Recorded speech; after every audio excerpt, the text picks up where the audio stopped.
बाबू जगदेव प्रसाद ने कहा था कि जिस लड़ाई की नींव में डाल रहा हूं वो लंबी ही नहीं क्रांतिकारी भी होगी।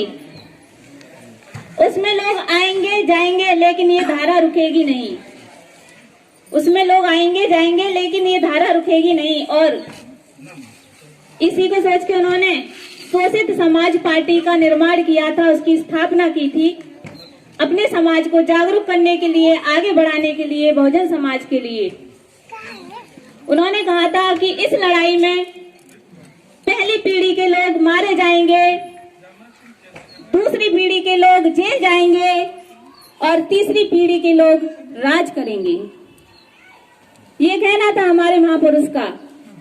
लेकिन आज हम आपके बीच आए हैं, यही बताने आए हैं कि आप अपने महापुरुषों को जानो, पहचानो और उनका इतिहास पढ़ो।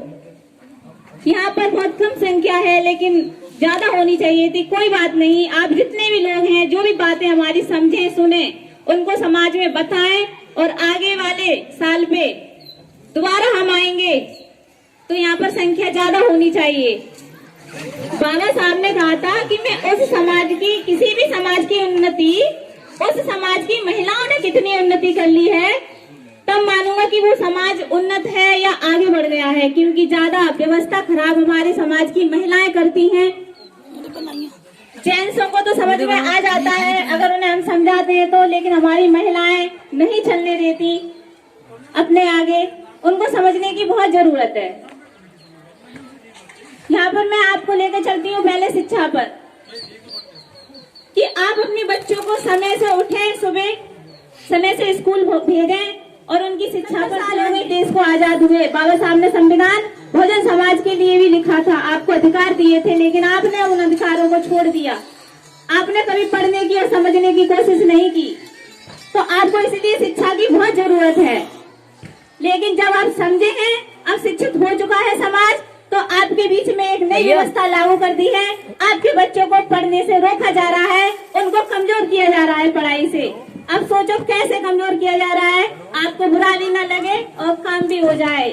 जो व्यवस्था के लोग आपको बराबरी का अधिकार और दर्जा नहीं देना चाहते थे सदियों से, उन्होंने आपके बीच में ऐसी व्यवस्था तय कर दी है कि आप लोग मतलब सांप भी मर जाए लाठी भी न टूटे। जो व्यवस्था है मैं उसे बताती हूँ, उसे आप समझने की कोशिश करें। जो हमारे बच्चे हैं प्राइमरी में छोटे छोटे जो पढ़ने आते हैं, उनके लिए किस चीज की व्यवस्था कर दी है? दलिया की और खाने की। अब आप बताइए, आपका बच्चा जा रहा है पढ़ने और उसका दिमाग कहाँ होगा? रसोई की तरफ कि क्या बनना है आज। तो बच्चा कैसे पढ़ पाएगा? नहीं पढ़ पाएगा ना, वो कमजोर होगा पढ़ाई में और पास हर साल कर देंगे वो लोग। क्या है ये? एक चाल है।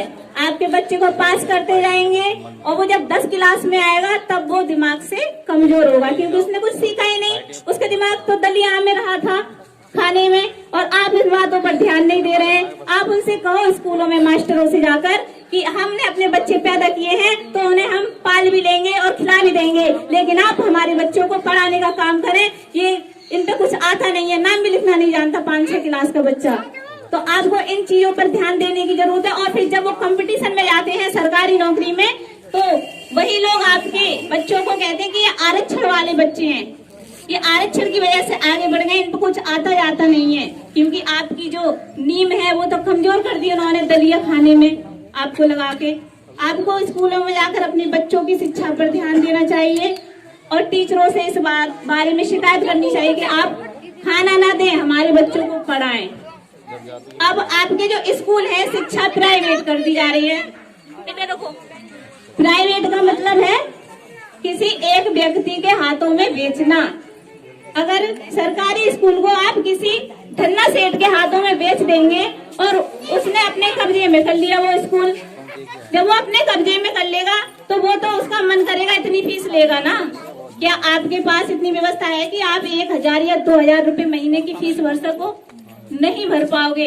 वो आपसे मना भी नहीं करेंगे और आपके बीच में ऐसे कानून पास कर देंगे कि आप अपने बच्चों को पढ़ा ना पाओ, क्योंकि उनकी व्यवस्था शुरू से यही रही है कि ये समाज पढ़ ना पाए और ये आगे बढ़ ना पाए।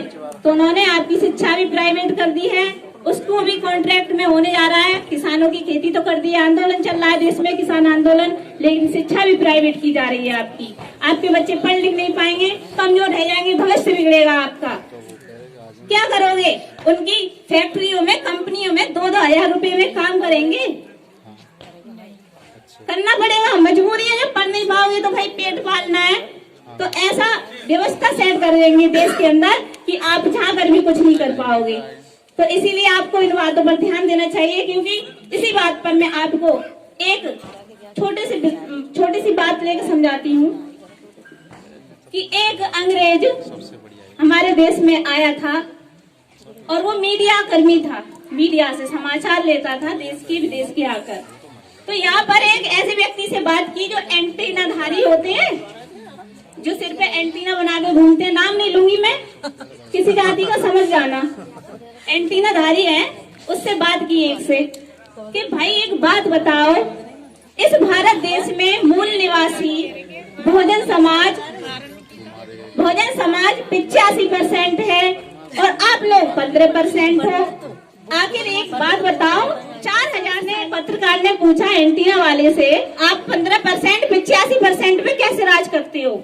इस देश में जो जनसंख्या है वो 85% है और आप एंटीना वाले जो लोग हैं आप 15% हो, आप इन पे इतनी सदियों से कैसे राज कर रहे हो? तो उस पता है एंटीना वाले ने क्या कहा? पहले तो वो खूब हंसा और फिर उसने बोला कि ये आप नहीं समझ पाओगे। कि क्यों नहीं समझ पाऊंगा? बताओ, मैं समझ रहा हूँ, मैं आपसे पूछ तो रहा हूँ कि देखो बात ऐसी है कि जिस देश के लोगों में बच्चा पैदा कर लेते हैं 9 महीने, लेकिन उनमें इतनी बुद्धि नहीं है, उनका नाम पूछने हमसे आते हैं कि हमने बच्चा पैदा कर लिया, हमारे बच्चे का नाम रख दो। जो लोग अपनी गाड़ी मेहनत की कमाई से रात दिन मेहनत करके पसीना खून बहाकर पैसा कमा लेते हैं, मकान भी बनवा लेते हैं, लेकिन बताओ उनमें इतनी बुद्धि नहीं है कि उसमें अंदर जाने के लिए हमसे पूछने आते हैं कि हम यहाँ में घुस जाए क्या ना है। ऐसी बातें बताई। जो व्यक्ति अपने बच्चों को पाल पोस कर बड़ा कर लेते हैं, पढ़ा लिखा लेते हैं, जब शादी का मौका आता है ना तो सब कुछ कर लेते हैं, पढ़ा लिखा के नौकरी भी लगवा लेते हैं, लेकिन जब शादी का समय आता है तो हमसे पूछते हैं, सुनने ना हमारे बच्चे की शादी कब होगी, हमें बता दे, हमें पता ना है। बताओ, ऐसे मूर्ख समाज पे हम शासन नहीं करेंगे तो क्या करेंगे? क्या करेंगे? तो इन बातों से आपको जागरूक होने की जरूरत है। इसी बात में मैं अपनी वाणी विराम करती हूँ। सभी के लिए मेरा जय भीम, नमो बुद्धाय।